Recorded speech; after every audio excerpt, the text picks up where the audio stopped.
Punjabi radio USA ਸੁਣੇ ਸਾਰੇ ਹੀ ਸਰੋਤਿਆਂ ਨੂੰ ਮੇਰੇ ਜਗਮੋਹਨ ਸਿੰਘ ਵੱਲੋਂ ਪਿਆਰ ਭਰੀ ਸਤਿ ਸ਼੍ਰੀ ਅਕਾਲ। ਅੱਜ 13 ਸਤੰਬਰ ਦਿਨ ਮੰਗਲਵਾਰ ਪ੍ਰੋਗਰਾਮ ਲੈ ਕੇ ਹਾਜ਼ਰ ਹਾਂ ਅਪਡੇਟ ਅਮਰੀਕਾ, ਜਿਸ ਦੇ ਵਿੱਚ ਤੁਹਾਨੂੰ ਵਰਲਡ ਨਿਊਜ਼, ਅਮਰੀਕਾ ਦੀਆਂ ਨਿਊਜ਼, ਮੌਸਮ ਦੇ ਬਾਰੇ ਜਾਣਕਾਰੀ, ਇਕੋਨਮੀ ਦੀ ਜਾਣਕਾਰੀ, ਵੱਖ-ਵੱਖ ਕੰਟਰੀ ਦੇ ਹਿਸਾਬ ਨਾਲ ਕਰੰਸੀ ਐਕਸਚੇਂਜ ਰੇਟ ਅਤੇ ਸੋਨੇ ਅਤੇ ਚਾਂਦੀ ਦੇ ਭਾਅ ਦੱਸਾਂਗੇ। ਖਬਰਾਂ ਦੀ ਸ਼ੁਰੂਆਤ ਕਰਨ ਤੋਂ ਪਹਿਲਾਂ ਅਸੀਂ ਧੰਨਵਾਦ ਕਰਦੇ ਹਾਂ ਆਪਣੇ ਅੱਜ ਦੇ ਸਪਾਂਸਰਸ ਦਾ, ਜਿਨ੍ਹਾਂ ਨੇ ਅੱਜ ਦੇ ਇਸ ਪ੍ਰੋਗਰਾਮ ਦੇ ਵਿੱਚ ਸਹਿਯੋਗ ਪਾਇਆ। ਅੱਜ ਦੀਆਂ ਖਬਰਾਂ ਨੂੰ ਸਪਾਂਸਰ ਕਰ ਰਹੇ ਹਨ ਖਾਲਸਾ ਇੰਸ਼ੋਰੈਂਸ ਏਜੰਸੀ ਵਾਲੇ ਸੈਨ ਹੋਜ਼ੇ ਤੋਂ, ਜੋ ਕਿ ਹਰ ਪ੍ਰਕਾਰ ਦੇ ਇੰਸ਼ੋਰੈਂਸ ਕਰਦੇ ਹਨ ਅਤੇ ਕਿਸੇ ਵੀ ਤਰ੍ਹਾਂ ਦੀ ਇੰਸ਼ੋਰੈਂਸ ਦੀ ਜਾਣਕਾਰੀ ਦੇ ਲਈ ਤੁਸੀਂ ਇਹਨਾਂ ਨੂੰ ਕਾਲ ਕਰ ਸਕਦੇ ਹੋ 408-272-2500 ਤੇ। ਇਸ ਦੇ ਨਾਲ ਸੰਤੋਖ ਸਿੰਘ ਬਾਸੀ, ਪਰਮਜੀਤ ਕੌਰ ਜੀ ਬਾਸੀ ਫਰੀਮੌਂਟ ਤੋਂ, ਮਨਜੀਤ ਸਿੰਘ ਨਰਿੰਦਰ ਕੌਰ ਕੁਲਾਰ ਜੀ ਕਲੋਵਿਸ ਤੋਂ ਅਤੇ ਗਿਆਨ ਸਿੰਘ ਨਾਗਰਾ ਜੀ ਸੈਨ ਹੋਜ਼ੇ ਤੋਂ। ਜੇਕਰ ਤੁਸੀਂ ਵੀ ਇਸ ਪ੍ਰੋਗਰਾਮ ਨੂੰ ਜਾਂ ਪੰਜਾਬੀ ਰੇਡੀਓ USA ਦੇ ਕਿਸੇ ਵੀ ਹੋਰ ਪ੍ਰੋਗਰਾਮ ਨੂੰ ਸਪਾਂਸਰ ਕਰਨਾ ਚਾਹੁੰਦੇ ਹੋ ਤਾਂ ਤੁਸੀਂ ਕਾਲ ਕਰ ਸਕਦੇ ਹੋ 408-722-7698 ਤੇ, ਜਾਂ ਫਿਰ ਈਮੇਲ ਕਰ ਸਕਦੇ ਹੋ ਸਾਡੇ ਈਮੇਲ ਐਡਰੈਸ info@punjabiradiousa.com ਤੇ।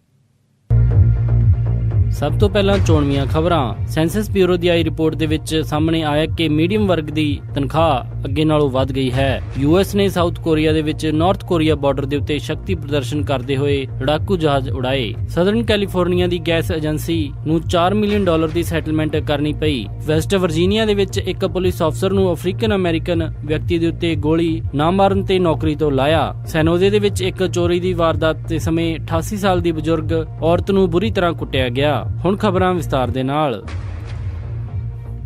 ਅੱਜ ਆਈ ਇੱਕ ਸੈਂਸਸ ਬਿਊਰੋ ਦੀ ਰਿਪੋਰਟ ਦੇ ਵਿੱਚ ਸਾਹਮਣੇ ਆਇਆ ਹੈ ਕਿ ਪਿਛਲੇ 8 ਸਾਲਾਂ ਦੇ ਵਿੱਚ ਮੀਡੀਅਨ ਹਾਊਸਹੋਲਡ ਇਨਕਮ ਕਾਫੀ ਵਧੀ ਹੈ। ਇਸ ਰਿਪੋਰਟ ਦੇ ਵਿੱਚ ਸਾਹਮਣੇ ਆਇਆ ਕਿ ਪਿਛਲੇ 50 ਸਾਲਾਂ ਤੋਂ ਵੀ ਜ਼ਿਆਦਾ ਹੀ ਹੁਣ ਮੀਡੀਅਮ ਵਰਗ ਦੀ ਹਾਊਸਹੋਲਡ ਇਨਕਮ ਹੁੰਦੀ ਹੈ। ਇਸ ਰਿਪੋਰਟ ਦੇ ਨਾਲ ਵਾਈਟ ਹਾਊਸ ਆਪਣੀ ਪਿੱਠ ਥਪਥਪਾ ਰਿਹਾ ਹੈ ਕਿ ਉਹਨਾਂ ਦੀਆਂ ਪਾਲਿਸੀਜ਼ ਅਤੇ ਡੈਮੋਕ੍ਰੈਟਿਕ ਪਾਰਟੀ ਦੀਆਂ ਪਾਲਿਸੀਜ਼ ਦੇ ਨਾਲ ਇਹ ਸਭ ਸਿੱਟੇ ਸਾਹਮਣੇ ਆਏ। ਮੰਨਿਆ ਜਾ ਰਿਹਾ ਹੈ ਕਿ ਇਸ ਰਿਪੋਰਟ ਦੇ ਨਾਲ ਹਿਲਰੀ ਕਲਿੰਟਨ ਨੂੰ ਕਾਫੀ ਫਾਇਦਾ ਹੋ ਸਕਦਾ ਹੈ। ਇਸ ਰਿਪੋਰਟ ਦੇ ਸਾਹਮਣੇ ਆਉਂਦੇ ਹੀ ਕਲਿੰਟਨ ਦੇ ਕੈਂਪੇਨ ਵੱਲੋਂ ਫੌਰਨ ਹੀ ਇਸ ਨੂੰ ਕੈਸ਼ ਕਰਨ ਦੀ ਜਦੋਜਹਿਦ ਹੋਈ ਅਤੇ ਉਹਨਾਂ ਨੇ ਟਵਿੱਟਰ ਦੇ ਉੱਤੇ ਅਤੇ ਹੋਰ ਸੋਸ਼ਲ ਮੀਡੀਆ ਵੈਬਸਾਈਟ ਦੇ ਉੱਤੇ ਇਸ ਰਿਪੋਰਟ ਨੂੰ ਸਾਂਝਾ ਕੀਤਾ। ਹਾਲਾਂਕਿ ਇਸ ਦੇ ਨਾਲ ਡੋਨਾਲਡ ਟਰੰਪ ਦੇ ਕੈਂਪੇਨ ਨੂੰ ਕਾਫੀ ਨਿਰਾਸ਼ਾ ਹੱਥ ਲੱਗੇਗੀ, ਕਿਉਂਕਿ ਡੋਨਾਲਡ ਟਰੰਪ ਲਗਾਤਾਰ ਆਪਣੇ ਕੈਂਪੇਨ ਦੇ ਵਿੱਚ ਇਹੀ ਕਹਿੰਦੇ ਆ ਰਹੇ ਹਨ ਕਿ ਰਾਸ਼ਟਰਪਤੀ ਬਰਾਕ ਓਬਾਮਾ ਦੇ ਸ਼ਾਸਨ ਦੌਰਾਨ ਅਮਰੀਕਨ ਲੋਕਾਂ ਨੂੰ ਕਾਫੀ ਘਾਟਾ ਸਾਹਮਣਾ ਕਰਨਾ ਪਿਆ ਹੈ ਤੇ ਉਹਨਾਂ ਦੀਆਂ ਤਨਖਾਹਾਂ ਦੇ ਵਿੱਚ ਕਾਫੀ ਕਮੀ ਆਈ ਹੈ। ਪਰ ਜੇਕਰ ਇਸ ਰਿਪੋਰਟ ਦੇ ਉੱਤੇ ਨਜ਼ਰ ਮਾਰੀਏ ਤਾਂ ਇਸ ਦੇ ਵਿੱਚ ਸਾਹਮਣੇ ਆਇਆ ਹੈ ਕਿ ਪਿਛਲੇ 1 ਸਾਲ ਦੇ ਵਿੱਚ ਹੀ ਤਕਰੀਬਨ ਮੱਧਮ ਵਰਗ ਦੀ ਇਨਕਮ 5.2% ਵੱਧ ਗਈ ਅਤੇ ਇਹ ਜੋ ਰਾਈਜ਼ ਹੋਇਆ ਹੈ 1967 ਤੋਂ ਬਾਅਦ ਸਭ ਤੋਂ ਤਕੜਾ ਰਾਈਜ਼ ਦੇਖਣ ਨੂੰ ਮਿਲਿਆ ਹੈ।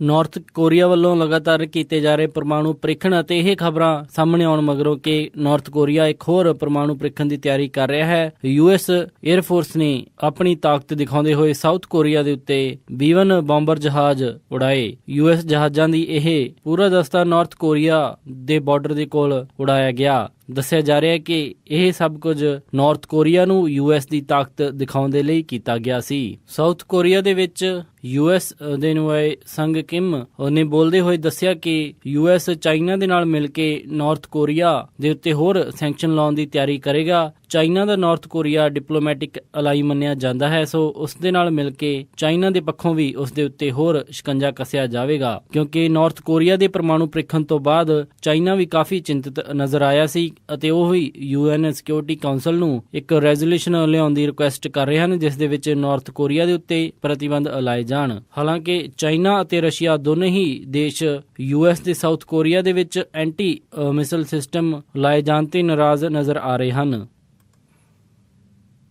ਸਦਰਨ ਕੈਲੀਫੋਰਨੀਆ ਦੀ ਇੱਕ gas agency porter wrench gas leak ਮਾਮਲੇ ਦੇ ਵਿੱਚ $4 ਮਿਲੀਅਨ ਦੀ ਸੈਟਲਮੈਂਟ ਕਰਨ ਦੇ ਲਈ ਤਿਆਰ ਹੋ ਗਈ ਹੈ। ਲਾਸ ਐਂਜਲਸ ਕਾਉਂਟੀ ਦੇ ਵੱਲੋਂ ਕੀਤੇ ਗਏ ਇੱਕ ਕੇਸ ਦੇ ਵਿੱਚ ਸਦਰਨ ਕੈਲੀਫੋਰਨੀਆ ਗੈਸਕੋ ਦੇ ਉੱਤੇ ਇਹ ਕੇਸ ਕੀਤਾ ਗਿਆ ਸੀ ਕਿ ਪੋਰਟਰ ਰੈਂਚ ਦੇ ਨਜ਼ਦੀਕੀ ਇਲਾਕਿਆਂ ਦੇ ਵਿੱਚ ਇਹਨਾਂ ਦੀ ਗੈਸ ਲੀਕ ਹੋਈ। ਇਹ ਮਾਮਲਾ ਅਦਾਲਤ ਦੇ ਵਿੱਚ ਚੱਲ ਰਿਹਾ ਸੀ, ਸੋ ਇਸ ਨੂੰ ਖਤਮ ਕਰਨ ਦੇ ਲਈ ਹੁਣ ਸਦਰਨ ਕੈਲੀਫੋਰਨੀਆ ਗੈਸ ਕਾਰਪੋਰੇਸ਼ਨ ਨੇ $4 ਮਿਲੀਅਨ ਦੀ ਸੈਟਲਮੈਂਟ ਕਰ ਲਈ।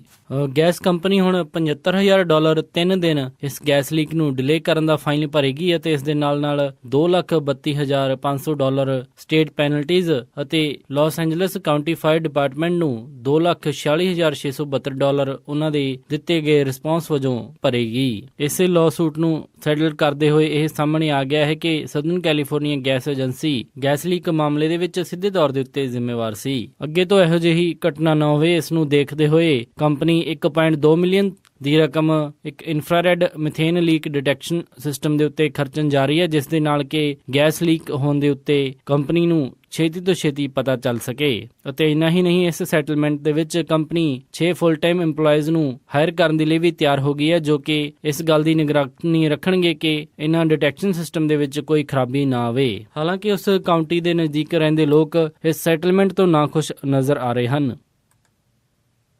ਵੈਸਟ ਵਰਜੀਨੀਆ ਦੇ ਵਿੱਚ ਇੱਕ ਨਵਾਂ ਮਾਮਲਾ ਦੇਖਣ ਨੂੰ ਸਾਹਮਣੇ ਆਇਆ ਹੈ, ਜਿੱਥੇ ਕਿ ਕਿਸੇ ਨੂੰ ਗੋਲੀ ਨਾ ਮਾਰਨ ਦੇ ਉੱਤੇ ਪੁਲਿਸ ਫੋਰਸ ਦੇ ਵਿੱਚੋਂ ਕੱਢਿਆ ਗਿਆ। ਇਹ ਘਟਨਾ ਵੈਸਟ ਵਰਜੀਨੀਆ ਦੇ ਵਿੱਚ ਹੈ, ਜਿੱਥੇ ਕਿ ਇੱਕ ਪੁਲਿਸ ਅਫਸਰ ਹੋਏ ਇੱਕ ਡੋਮੈਸਟਿਕ ਵਾਇਲੈਂਸ ਦੇ ਉੱਤੇ ਪਹੁੰਚਿਆ ਸੀ, ਜਿੱਥੇ ਕਿ ਰੋਨਾਲਡ ਵਿਲੀਅਮਸ, ਜਿਸ ਦੀ ਉਮਰ 21 ਸਾਲ ਸੀ, ਉਹ ਹੈਂਡਗਨ ਲੈ ਕੇ ਬੈਠਾ ਸੀ। ਜਦੋਂ ਪੁਲਿਸ ਅਫਸਰ ਨੇ ਉਸ ਨੂੰ ਗਨ ਡਾਊਨ ਕਰਨ ਦੇ ਲਈ ਕਿਹਾ ਤਾਂ ਰੋਨਾਲਡ ਵਿਲੀਅਮਸ ਨੇ ਕਿਹਾ ਕਿ ਉਹ ਆਪਣੀ ਗਨ ਨਹੀਂ ਸਿੱਟੇਗਾ, ਪੁਲਿਸ ਅਫਸਰ ਚਾਹੇ ਤਾਂ ਉਸ ਨੂੰ ਗੋਲੀ ਮਾਰ ਸਕਦਾ ਹੈ। ਪੁਲਿਸ ਅਫਸਰ ਨੇ ਕਿਹਾ ਕਿ ਉਹ ਅਜਿਹੀ ਗੱਲ ਦੇ ਉੱਤੇ ਕਿਸੇ ਨੂੰ ਵੀ ਗੋਲੀ ਨਹੀਂ ਮਾਰਨਗੇ, ਪਰ ਉਹਨਾਂ ਨੂੰ ਹੁਣ ਪੁਲਿਸ ਦੇ ਨਾਲ ਕੋਆਪਰੇਟ ਕਰਨਾ ਪਵੇਗਾ। ਇਹ ਸਭ ਚੱਲਦੇ ਹੋਏ ਉਧਰੋਂ ਉਸ ਪੁਲਿਸ ਅਫਸਰ ਦੇ 2 ਹੋਰ ਕਲੀਗ ਉੱਥੇ ਪਹੁੰਚੇ, ਜਿਨ੍ਹਾਂ ਨੇ ਮੌਕੇ ਤੇ ਪਹੁੰਚਦੇ ਹੀ ਗੋਲੀਆਂ ਚਲਾਈਆਂ ਅਤੇ ਰੋਨਾਲਡ ਵਿਲੀਅਮਸ ਦੀ ਮੌਕੇ ਦੇ ਉੱਤੇ ਮੌਤ ਹੋ ਗਈ। ਬਾਅਦ ਦੇ ਵਿੱਚ ਜਦੋਂ ਸੀਨੀਅਰ ਅਧਿਕਾਰੀਆਂ ਤੱਕ ਇਹ ਗੱਲ ਪਹੁੰਚੀ ਤਾਂ ਉਹਨਾਂ ਨੂੰ ਆਪਣੇ ਸਹਿਕਰਮੀਆਂ ਦੀ ਜਾਨ ਖਤਰੇ ਦੇ ਪਾਉਣ ਦੇ ਦੋਸ਼ ਦੇ ਵਿੱਚ ਨੌਕਰੀ ਤੋਂ ਲਾ ਦਿੱਤਾ ਗਿਆ ਤੇ ਉਹਨਾਂ ਦੇ ਖਿਲਾਫ ਕਾਰਵਾਈ ਕਰਨ ਦੀ ਮੰਗ ਵੀ ਚੱਲ ਰਹੀ ਹੈ। ਸੋ ਸਵਾਲ ਹੁਣ ਇੱਕ ਫਿਰ ਉੱਠਦਾ ਹੈ, ਕਿਉਂਕਿ ਇਸ ਘਟਨਾ ਦੇ ਵਿੱਚ 3 ਪੁਲਿਸ ਅਫਸਰ ਵਾਈਟ ਸਨ ਅਤੇ ਜਿਸ ਦੀ ਮੌਤ ਹੋਈ ਉਹ ਇੱਕ ਅਫਰੀਕਨ ਅਮਰੀਕਨ ਸੀ, ਕਿ ਕੀ ਇਹ ਘਟਨਾ ਸਿੱਧੇ ਰੇਸਿਜ਼ਮ ਨੂੰ ਵਧਾਉਂਦੀ ਹੈ ਜਾਂ ਨਹੀਂ। ਕਿਉਂਕਿ ਜੇਕਰ ਪਹਿਲੇ ਪੁਲਿਸ ਅਫਸਰ ਨੇ ਗੋਲੀ ਨਹੀਂ ਚਲਾਈ ਕਿਉਂਕਿ ਉਸ ਨੂੰ ਪਤਾ ਸੀ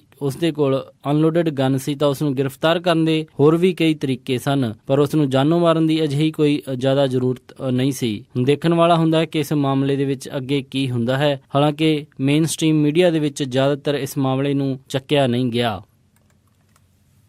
ਈਸਟ ਸੈਨ ਹੋਜ਼ੇ ਦੇ ਵਿੱਚ ਅੱਜ ਇੱਕ 88 ਸਾਲਾਂ ਦੀ ਬਜ਼ੁਰਗ ਔਰਤ ਨੂੰ ਘਰ ਦੇ ਵਿੱਚ ਹੋਈ ਇੱਕ ਰੋਬਰੀ ਦੇ ਸਮੇਂ ਬੁਰੀ ਤਰੀਕੇ ਦੇ ਨਾਲ ਕੁੱਟਿਆ ਗਿਆ। ਦੱਸਿਆ ਜਾ ਰਿਹਾ ਕਿ ਇਸ ਰੋਬਰੀ ਦੇ ਮਾਮਲੇ ਦੇ ਵਿੱਚ ਘਰ ਦੇ ਵਿੱਚ ਇਕੱਲੀ ਬਜ਼ੁਰਗ ਔਰਤ ਸੀ, ਜਦੋਂ ਚੋਰ ਚੋਰੀ ਕਰਨ ਦੇ ਤਰੀਕੇ ਦੇ ਨਾਲ ਉਸ ਘਰ ਦੇ ਵਿੱਚ ਵੜੇ ਅਤੇ ਬਾਅਦ ਦੇ ਵਿੱਚ ਇਸ ਔਰਤ ਨੂੰ ਕਾਫੀ ਸੱਟਾਂ ਲੱਗੀਆਂ ਹਨ। ਉਸ ਨੂੰ ਹੁਣ ਨਜ਼ਦੀਕੀ ਹਸਪੀਟਲ ਦੇ ਵਿੱਚ ICU ਦੇ ਵਿੱਚ ਰੱਖਿਆ ਗਿਆ ਹੈ ਤੇ ਉਸ ਦੀ ਹਾਲਤ ਕਾਫੀ ਜ਼ਿਆਦਾ ਖਤਰੇ ਦੇ ਵਿੱਚ ਦੱਸੀ ਜਾ ਰਹੀ ਹੈ। ਇਸ ਦੇ ਵਿੱਚ ਜਾਂਚ ਕਰ ਰਹੇ ਸ਼ੈਰਿਫ ਡਿਪਾਰਟਮੈਂਟ ਦੇ ਅਫਸਰਜ਼ ਨੇ ਦੱਸਿਆ ਕਿ ਘਰ ਦੀ ਫੈਂਸ ਟੁੱਟੀ ਹੋਈ ਸੀ ਅਤੇ ਮੇਨ ਗੇਟ ਵੀ ਚੋਰ ਨੇ ਤੋੜਿਆ ਹੋਇਆ ਸੀ। ਪੁਲਿਸ ਨੇ ਦੱਸਿਆ ਕਿ ਇਸ ਮਾਮਲੇ ਦੇ ਵਿੱਚ ਜਾਂਚ ਤੇਜ਼ੀ ਦੇ ਨਾਲ ਚੱਲ ਰਹੀ ਹੈ, ਪਰ ਇਸ ਮਾਮਲੇ ਦੇ ਵਿੱਚ ਲੁਟੇਰੇ 2 ਸਨ ਜਾਂ ਫਿਰ 1, ਹਜੇ ਇਸ ਦੀ ਪੁਸ਼ਟੀ ਨਹੀਂ ਹੋਈ।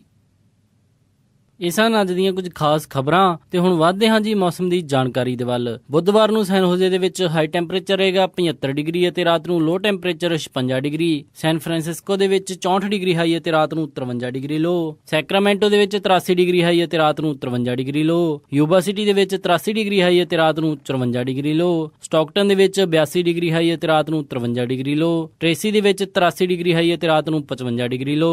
ਮੋਡੈਸਟੋ ਦੇ ਵਿੱਚ 84 ਡਿਗਰੀ ਹਾਈ ਅਤੇ ਰਾਤ ਨੂੰ 56 ਡਿਗਰੀ ਲੋ। ਫ੍ਰੈਜ਼ਨੋ ਵਿੱਚ 83 ਡਿਗਰੀ ਹਾਈ ਅਤੇ ਰਾਤ ਨੂੰ 56 ਡਿਗਰੀ ਲੋ। ਬੇਕਰਫੀਲਡ ਦੇ ਵਿੱਚ 82 ਡਿਗਰੀ ਹਾਈ ਅਤੇ ਰਾਤ ਨੂੰ 60 ਡਿਗਰੀ ਲੋ। ਲਾਸ ਐਂਜਲਸ ਦੇ ਵਿੱਚ 74 ਡਿਗਰੀ ਹਾਈ ਅਤੇ ਰਾਤ ਨੂੰ 59 ਡਿਗਰੀ ਲੋ। ਟਰਕੀ ਦੇ ਵਿੱਚ 65 ਡਿਗਰੀ ਹਾਈ ਅਤੇ ਰਾਤ ਨੂੰ 31 ਡਿਗਰੀ ਲੋ। ਸਾਊਥ ਲੇਕ ਟਾਹੋ ਦੇ ਵਿੱਚ 66 ਡਿਗਰੀ ਹਾਈ ਅਤੇ ਰਾਤ ਨੂੰ 32 ਡਿਗਰੀ ਲੋ। ਪੋਰਟਲੈਂਡ ਓਰੇਗਨ ਦੇ ਵਿੱਚ 82 ਡਿਗਰੀ ਹਾਈ ਅਤੇ ਰਾਤ ਨੂੰ 50 ਡਿਗਰੀ ਲੋ। ਸੈਟਲ ਦੇ ਵਿੱਚ 77 ਡਿਗਰੀ ਹਾਈ ਅਤੇ ਰਾਤ ਨੂੰ 51 ਡਿਗਰੀ ਲੋ। ਫਲੈਗਸਟਾਫ ਐਰੀਜ਼ੋਨਾ ਦੇ ਵਿੱਚ 68 ਡਿਗਰੀ ਹਾਈ ਅਤੇ ਰਾਤ ਨੂੰ 37 ਡਿਗਰੀ ਲੋ।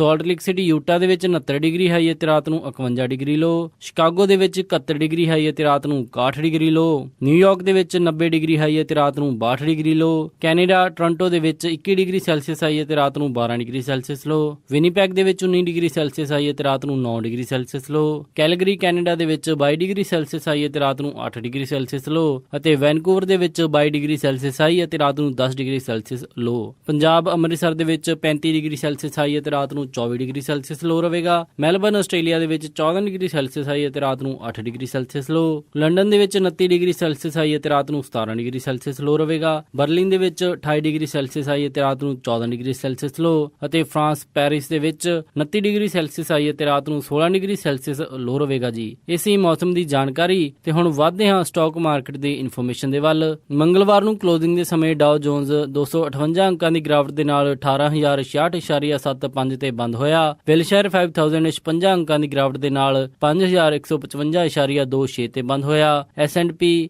32 ਅੰਕਾਂ ਦੀ ਗਿਰਾਵਟ ਦੇ ਨਾਲ 2,127.02 ਤੇ ਬੰਦ ਹੋਇਆ ਅਤੇ ਵਿਲਸ਼ਾਇਰ 5000 350 ਅੰਕਾਂ ਦੀ ਗਿਰਾਵਟ ਦੇ ਨਾਲ 22,114.1 ਤੇ ਬੰਦ ਹੋਇਆ। ਅੱਜ ਦਾ ਸਭ ਤੋਂ ਮਸ਼ਹੂਰ ਸਟਾਕ ਵੈਲਸ ਫਾਰਗੋ ਦੇ ਰਿਹਾ, ਜਿਸ ਦੀ ਕੀਮਤ 46.95 ਰਹੀ। ਕਰੰਸੀ ਐਕਸਚੇਂਜ ਰੇਟ ਦੇ ਵਿੱਚ ਇੱਕ US ਡਾਲਰ ਦੀ ਕੀਮਤ ਰਹੀ 67 ਰੁਪਏ 13 ਪੈਸੇ, ਇੱਕ ਕੈਨੇਡੀਅਨ ਡਾਲਰ ਦੀ ਕੀਮਤ ਰਹੀ 51 ਰੁਪਏ, ਇੱਕ ਬ੍ਰਿਟਿਸ਼ ਪਾਉਂਡ ਦੀ ਕੀਮਤ ਰਹੀ 88 ਰੁਪਏ 54 ਪੈਸੇ, ਇੱਕ ਯੂਰੋ ਦੀ ਕੀਮਤ ਰਹੀ 75 ਰੁਪਏ 28 ਪੈਸੇ, ਇੱਕ ਆਸਟ੍ਰੇਲੀਅਨ ਡਾਲਰ ਦੀ ਕੀਮਤ ਰਹੀ 50 ਰੁਪਏ 9 ਪੈਸੇ, ਇੱਕ ਨਿਊਜ਼ੀਲੈਂਡ ਡਾਲਰ ਦੀ ਕੀਮਤ ਰਹੀ 48 ਰੁਪਏ 63 ਪੈਸੇ, ਇੱਕ ਸਿੰਗਾਪੁਰ ਡਾਲਰ ਦੀ ਕੀਮਤ ਰਹੀ 49 ਰੁਪਏ 10 ਪੈਸੇ, ਇੱਕ ਬਹਿਰੀਨੀ ਦਿਨਾਰ ਦੀ ਕੀਮਤ 178 ਰੁਪਏ 15 ਪੈਸੇ, ਇੱਕ ਕੁਵੈਤੀ ਦਿਨਾਰ ਦੀ ਕੀਮਤ 222 ਰੁਪਏ 81 ਪੈਸੇ। ਸੋਨੇ ਦਾ ਰੇਟ $1319.61 ਪਰ ਆਉਂਸ ਰਿਹਾ ਅਤੇ ਚਾਂਦੀ $18.90 ਪਰ ਆਉਂਸ ਰਹੀ। ਇਸੇ ਦੇ ਨਾਲ ਅੱਜ ਦਾ ਇਹ ਖਬਰਾਂ ਦਾ ਬੁਲੇਟਿਨ ਇੱਥੇ ਹੀ ਸਮਾਪਤ ਕਰਦੇ ਹਾਂ। ਇਜਾਜ਼ਤ ਦਿਓ। ਉਮੀਦ ਹੈ ਕਿ ਤੁਹਾਨੂੰ ਅੱਜ ਦਾ ਇਹ ਪ੍ਰੋਗਰਾਮ ਪਸੰਦ ਆਇਆ ਹੋਵੇਗਾ। ਕਿਸੇ ਵੀ ਤਰ੍ਹਾਂ ਦੇ ਫੀਡਬੈਕ ਦੇ ਲਈ ਤੁਸੀਂ ਸਾਨੂੰ ਕਾਲ ਕਰ ਸਕਦੇ ਹੋ 408 272 5200 ਤੇ ਜਾਂ ਫਿਰ ਈਮੇਲ ਕਰ ਸਕਦੇ ਹੋ ਸਾਡੇ ਈਮੇਲ ਐਡਰੈਸ info@punjabiradiousa.com ਤੇ। ਇੱਕ ਵਾਰੀ ਫਿਰ ਸਾਰੇ ਸਪਾਂਸਰਜ਼ ਦਾ ਬਹੁਤ ਬਹੁਤ ਧੰਨਵਾਦ। ਮਿਲਦੇ ਹਾਂ ਜੀ ਅਪਡੇਟ ਅਮਰੀਕਾ ਦੇ ਅਗਲੇ ਅੰਕ ਵਿੱਚ। ਤਦ ਤੱਕ ਲਈ ਸਾਰਿਆਂ ਨੂੰ ਪਿਆਰ ਅਤੇ ਸਤਿਕਾਰ ਭਰੀ ਸਤਿ ਸ਼੍ਰੀ ਅਕਾਲ। ਸੁਣਦੇ ਰਹੋ ਜੀ ਪੰਜਾਬੀ ਰੇਡੀਓ USA।